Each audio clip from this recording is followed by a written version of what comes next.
All right, it's the final episode. John, why don't you take the lead on this one? Guys, we are going to check out new Rockstars Easter eggs and breakdown for the Moon Knight Episode 6 season finale. Why don't you go ahead, if you haven't done so already, subscribe to new Rockstars. Also, click the like button on this video. Helps out a bunch. Subscribe over here as well. Hit that notification bell to get notified whenever our next Marvel series starts up. Let's see what awesome Easter eggs Eric and the gang have to point out today. Welcome back to New Rockstars. I'm Eric Boss, and this is a breakdown of Moon Knight Episode 6, the season finale, in which Jake Lockley finally reveals himself to say, Vaya con Dios. From Layla's new fit to, I kid you not, another verified Kang Easter egg. Let's break all the details that you missed in this episode. Now, before the episode even begins, the previously on segment opens with Arthur Harrow firing his shots at Marc back in Episode 4, gunshots that Jake Lockley will volley back at him in the final shot of this finale. Now, Nice, good call. 1958 song The End, with lyrics describing how things like rainbows and stories have finite ends to look forward to, but the speaker's love has no end. In the way that this episode that Marvel has suggested would be a series finale has since been changed to just a season finale, since there is obviously Confirmed! Yes. Just wanna step out right now because I feel like that is super telling and that's pretty awesome. Oscar Isaac must be pleased. So we'll get some more with Jake Lockley. But yeah, this is obviously a setup for season 2. That'd be weird if it wasn't a season 2. Yeah, but you know, I mean, I don't know. It seems like they go out of their way to establish certain things and to make us wonder if they will just be limited series. So it's nice to at least have the confirmation, especially because the credits didn't end with Moon Knight will return, you know? Absolutely. and this music drifts away as we fade in on Marc. At the end of a river, the water stops its flow.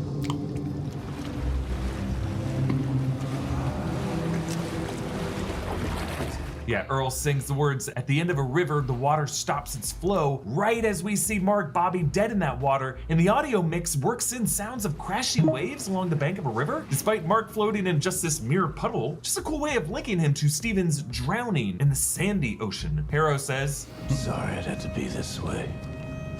Marc, Spector, Stephen Grant,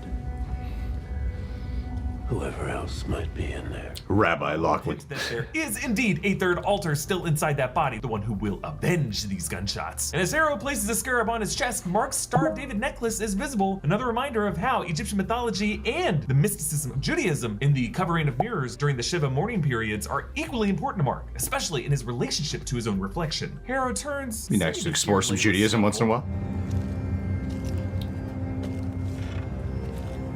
And again, on his steps, the audio mixes in sounds of that crunching glass, which this episode finally drops the smoke screen on as Marc and Stephen see Harrow's true nature. Harrow proudly holds up Ammit to Shanti, and the followers Cool. kneel. Another Indiana Jones reference in Raiders of the Lost Ark when Belloc hold up the golden idol and all the men knelt, which Indy used as a chance to escape. Harrow's staff now transforms into an upgraded weapon, the left side crockhead bending over to form one large crockhead, leaving that back half as a blade. This whole thing transitioning from a balanced swinging pendulum of justice to something closer to an executioner's Yeah, axe. exactly. Layla lifts the scarab from Marc's bloody chest, and the early indicator of her final form this episode, the Scarlet Scarab. Scarlet Scarab, I want to go out. Greg was the one before we even started shooting, you know, the review portion. I'm pretty sure that that's a reference to the Scarlet Scarab. Coy and I were a little more skeptical of that take. We were wrong. Clearly, it is a direct reference to the Scarlet Scarab, and clearly they are continuing that sort of reworking of the original Scarlet Scarab identity into Layla's identity. So. And Coy still vouches that it's still a stretch. I mean, it would be cool to see them actually introduce an original character in one of these shows. I just think it's another classic case of a white man asserting his dominance. That's what I say, Coy, if you're watching. I'm very uncomfortable right now. Harrow uses a staff to suck out soldiers' souls. Just interesting how these purple souls float upward, signaling how the underworld isn't beneath our feet, but similar to the MCU depictions of Valhalla when Odin floated off to it. It's a spiritual plane with no directional vector to get there. Taweret uses corpses to speak to Layla.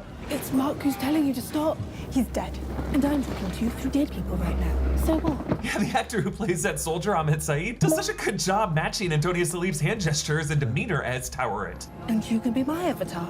Harrow opens a pyramid to enter the chamber That's a where great the detail. Ennead's avatars line up against him. You won't believe what the gods have hidden from mankind. You're judges, not warriors. This doesn't need to happen. Yeah, right at the end of the Avatar's bodies straighten up and their eyes roll back, showing that Harrow is fighting the gods in their human vessels. Yet, since Ammit is a beastly devourer, she is more hostile in combat. That fight goes unseen, but at the end of it, Isisa's avatar is left splayed on those steps, while Yetzil, Hathor's avatar, is frozen on the floor, her arms still reaching out, her fingers not exactly limp on her hand there, in a similar pose as the one Steven was left in. I think that would be cool returning to Moon Knight. I mean, I know a lot of these gods literally just got murked, but it would be nice to see more of those forms and more of the avatars and just venture further out, because I feel like this phase of the MCU especially has had to do a lot with the powers that be and the people who are guiding the currents of time and space for whatever, you know, school of thought that you subscribe to or whatever. You know, we get Ammit, we get Khonshu, obviously, and then the rest were sort of just in regular human form. You know, I know they had a lot to manage within the finale, but part of me was like, dang, you know, I feel like some of the other gods might have been a little bit more directly involved in actual godly form. I just love the way they've incorporated the mythology into this series overall, so I would love to see more of that in season 2. So Harrow finally releases Ammit, voiced by actress Saba Mubarak, and I just love Ammit's character design with her crocodile tail snaking. That actress is hot as hell, damn. And the fake linen wrappings around her head and dangling from her snout. Cover in mocap immediately. Deity also mummified, though she is not as weathered as he is. Whereas Tawaret's ears would always wiggle, here when Ammit looks right at the camera, the eye on the left twitches just a little bit, like a little crocodile wink. Ammit tells Harrow that his scales lack balance, which is something that she approves of, because that imbalance means that lying ahead of him is some service to her. And she says, I once relied on a servant whose scales balanced perfectly. In exchange, I was bound to stone for 2,000 years. yeah, the final avatar she's referring to was Alexander the freaking Great, whom Harrow hinted betrayed her to the gods. And now Ammit is suggesting Alexander's scales were balanced perfectly. So it's confirmed. In the history of the MCU, Alexander the Great was a successful conqueror thanks to Ammit, yet he was still great in his own heart. Layla That's pretty cool. asks her to be his avatar, but she's like, nope. You need a plan, little bug. Yes, the way Khonshu called Steven nicknames like Worm, he does the same for Layla, which also foreshadows the way Layla uses an insect for her moniker as a Scarlet Scarab. Remember, the Forger explained how Layla's father called her his little scarab. Marc takes in the field of reeds. It's so quiet. Yes, the same words Dr. Otto Octavius says when Peter fixes him in Spider-Man No Way Home. Quiet. Those voices inside my head, I'd almost forgotten. Because it is a similar catharsis for these characters. An inner world that was once noisy has now gone silent. Oh, crap. Marc goes Damn, back for that's Steven, wild. Similar to the Greek myth of Orpheus' More crossover than we thought. His love Eurydice. Because this series' core dramatic relationship is the brotherhood and the love between Marc and Steven. It's a story of self-love and self-acceptance. You are the only real superpower I ever had. And so we get this sweet Anna and Elsa moment where they're one shared heart. Not their two hearts separately trying to balance the scale, just one heart shared together. Is what moves Unfrozen. Osiris to open his gate. Osiris, of course, being the Egyptian god of the underworld and of resurrection. Two things. One, I thought that was a really, really beautiful resolution, and even though we did gripe about some of the finale feeling a little slight on the emotional stakes or a little rushed in certain circumstances, I thought that that reunion of Marc and Steven and their bonding together was absolutely gorgeous. Also, no Anubis whatsoever. Like in the, you know, the comic that this is largely derived from, we have Anubis who's, you know, sort of guiding the raft through the sort of overvoid Duat area, and here it's all Osiris, but, you know, being repped by Taweret. There's only so much I think you can throw into 6 episodes of a Marvel show. And clearly, this episode jam-packed a lot in and of itself as well. So I don't think we had time for Anubis. You had to keep it a little bit condensed. And you'd probably confuse people with the jackals, I guess. So after passing through this gate, Marc breathes once more in the tomb. Marc, I feel the pain inside of you. Do you want death? Or do you want life? And in this montage, we flash back to that cave moment in Chicago when last episode Steven Core stepped on memory. bird bones in that memory, suggesting Khonshu did project himself in Marc's memory to help him feel less alone when he looks back on that traumatic event. And in this way, suggests he was there at his side his whole life. His breakdown outside his mom's Shiva, obviously his possession, but also his marriage with Layla. And now the bullets hit the ground, this close-up evoking Neo's resurrection in the Matrix. Yeah. With all bullets in the floor. This time, when the wrappings encase his body, it happens more slowly. It's that gentle swaddling, like a loving being re-embraced by Khonshu. And then his breastplate layer comes in significantly after, gushing outward in a heart shape. Marc and Steven negotiate with Khonshu, and Khonshu turns it from day to night, Marc leaping into the light of the full moon, his cape eclipsing it in a crescent shape. Layla lets in Toweret. I would be delighted to accept you as my avatar. Oh, your father is going to be over the moon when he hears. My father? Yes, I met him when I took him to the field of reeds. Yes, Toweret confirms that she did take Layla's dead father into the field of reeds. I like how she says over the moon. Just some nice wordplay for Layla and her family history being over and beyond the influence of the moon deity that's ruined their lives. Just want to take a quick beat to give some major props to make Kalamawi. As much as Oscar Isaac is the centerpiece and steals so much of the show, she does a terrific job, and I thought that back and forth between Layla and Toweret in her one body was really nicely done. And I'm glad that, you know, she was one of the main takeaways people had from this episode. Especially because you actually end this one, they have like a power couple dynamic, which is something you don't get enough of in the MCU. Glad it wasn't just like she inhabits Moon Knight, and now we got female Moon Knight. Yeah. And now you got your own separate character as well. And also, it is funny that this character is Jewish, but there's so many Jesus allegories, which got a certain Ryan somebody some Twitter trouble a couple weeks ago. That's the reason I'm mentioning that. So pray for Ryan. Halo unleashes Ammit's judgment over Cairo, and his disciple Bobby preaches what is essentially the creed of Twitter. Judge everyone. Create a Twitter. Hello, lady. Just got a giant Elon. Were cameos by Moon Knight director Mohamed I Diab. thought that. I was like, is that him? Ammit, who grows giant size. And I was worried about looking racist. All Egyptians are the same.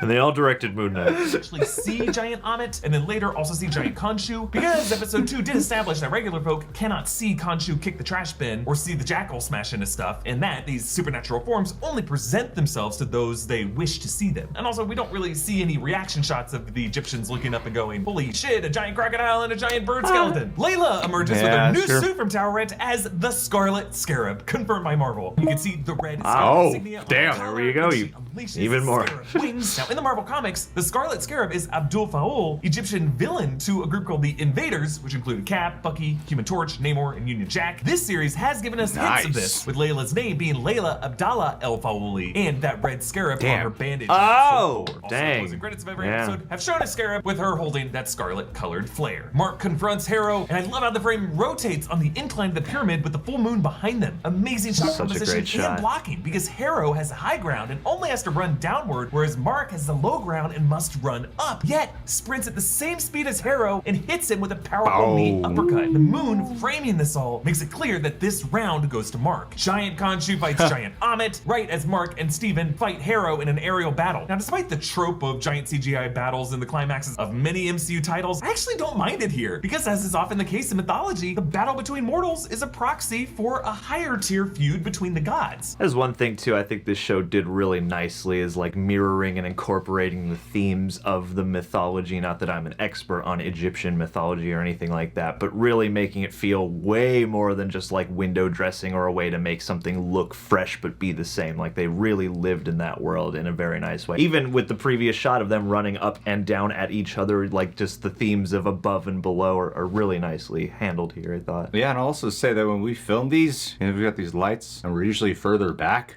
that actually being closer and having the screen less obscured, I'm like, oh, the visual effects look so much better from where we're sitting now versus a couple seats back here that way. It's amazing how good things look when you can actually see them, you know? Layla saves Marc, deflecting Harrow's blast with her golden wings and crossing her arms, and then later saving a van full of people. Yes, given how outspoken Mohamed Diab was about Wonder Woman 1984's depictions of Egypt, it's hard not to see all of this as an intentional dig at that movie and Diana's golden winged armor. And by the way, the graffiti on the Way to wall go. You're talking translated about. to Khonshu is alive. The Wow, I just love what? the choreography and the handoffs between Steven and Marc. Steven's baton getting deflected. One of Marc's and then altars caught is by a Marc. graffiti artist. Steven is kicked across the alley. Marc's grappling hook shoots out of that dust. But it ends with Harrow pinning down Marc. Then we black out.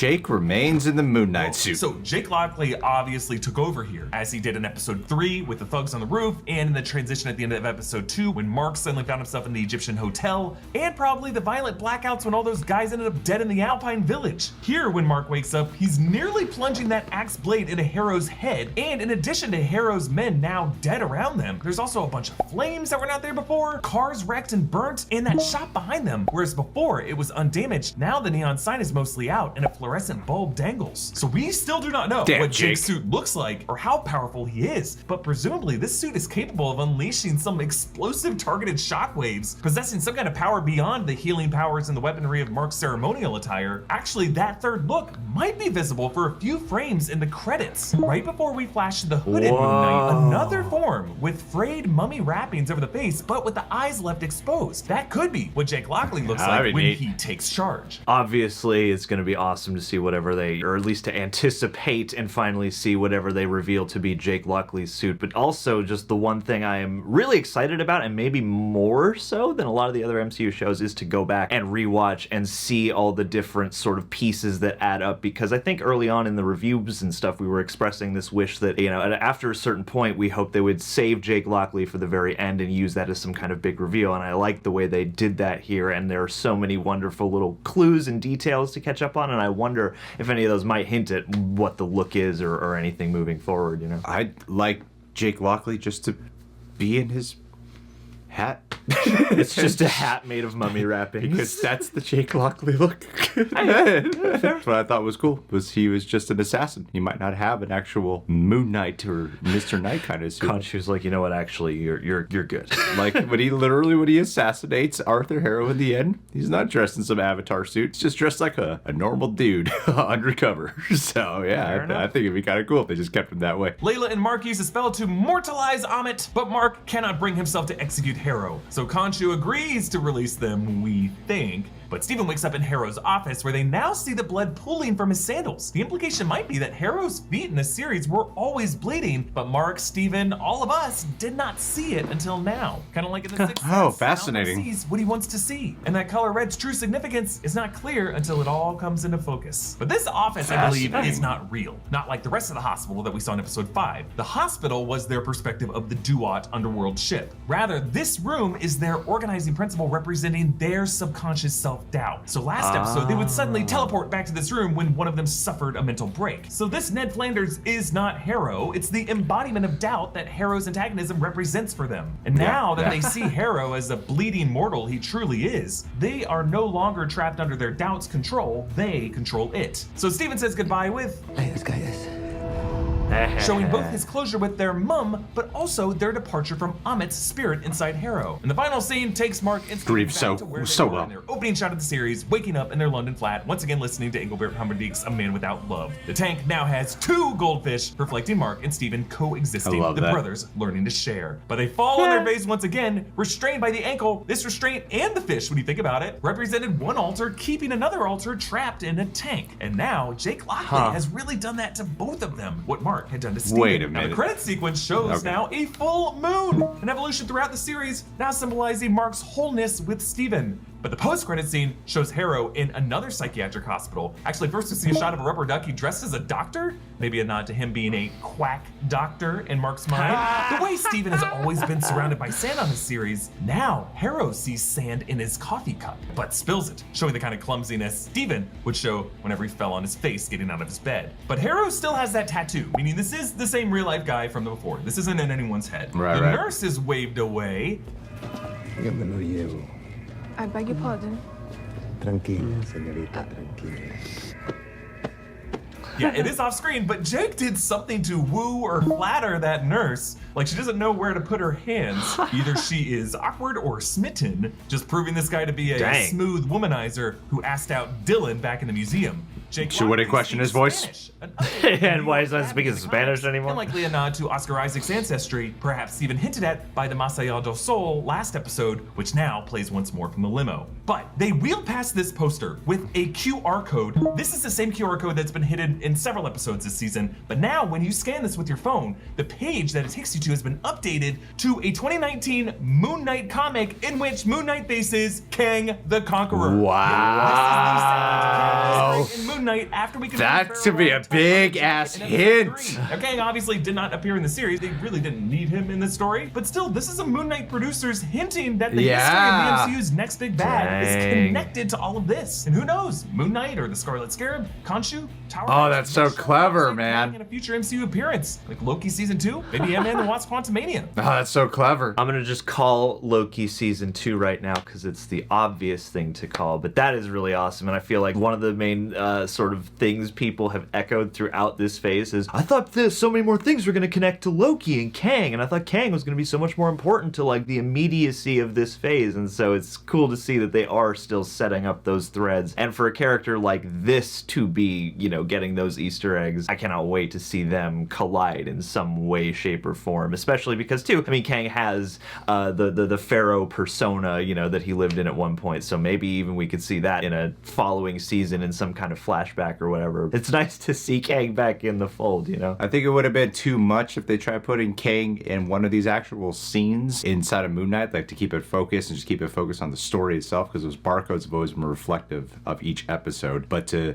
do your future MCU bigger universe setup that way and to allude to that through a true Easter egg, one that an audience member has to go out of his or her own way to go find, is a great way to make it even more of a mysterious setup, but a direct indication that Moon Knight in some way might collide with Kang. Outside this hospital, it's called Sienkiewicz Psychiatric Hospital, a nod to Bill Sienkiewicz, a comic artist who contributed so much of how Moon Knight looks. Rather than the taxi Jake drives in the comics, here he drives a white limo with Spector plates, just like the ride Mr. Knight takes in the comics. Now, this might be nothing, but one of the men standing outside has the same long white hair as Crawley. I don't know if this is just an actor cameo or all of reality crumbling. Now, inside the limo, Khonshu's sitting in there wearing the fancy suit as he does in that same run of the comics. And he says that he was never interested in taking Layla as his avatar since his number one is the hidden altar Marc and Steven never saw, the one in the red sarcophagus, Jake Lockley. Hoy te toca perder. Wait. Yes, we end on Frank Sinatra's smile. You Are My Way of Life, a song about eternal devotion, like the devotion between Jake and Khonshu. A devotion hopefully we will see more of if we ever get a second season of this show. I want to thank you all for joining us in these breakdowns of Moon Knight this season. You can follow me on Instagram and Twitter at EABoss, follow New Rockstars, subscribe to New Rockstars for more analysis of everything you love. Thanks for watching, bye. Appreciate that episode a lot more now. Thank you. Absolutely. I absolutely do too. I feel like maybe it was a little harsh on it, just sitting and thinking on it, and especially after this, I'm really excited to watch it again. Well, anyway, guys, what are your thoughts on the finale? Are you satisfied at the end of this? Are you excited for Moon Knight Season 2? Leave it all down below. Remember to subscribe to us, subscribe to New Rockstars. Let's do a Flev Doran, the Marvel video, and you know we gotta shout you out on a Marvel video, but this was a finale that ended in such a positive way with such a lovely embrace of the characters, and that's how I feel when you comment or you engage with us in any way. I just feel a loving, supportive embrace, and I would be happy to share a body with you, man. I feel like it would be a good, roomy scenario just in either your body or mine, whichever one, as long as our spirits get to intermingle and congeal and nerd out together. I think that would be a lovely way to spend eternity. And just know, I would never ever sacrifice you to the sands of death if we were in some kind of high stakes adventure scenario, all right? I would sacrifice myself for you, Flev. That's how much I love you. That's how much I don't value my own body. Hope you're doing well. Hope you enjoyed the finale. And we'll catch you soon, buddy.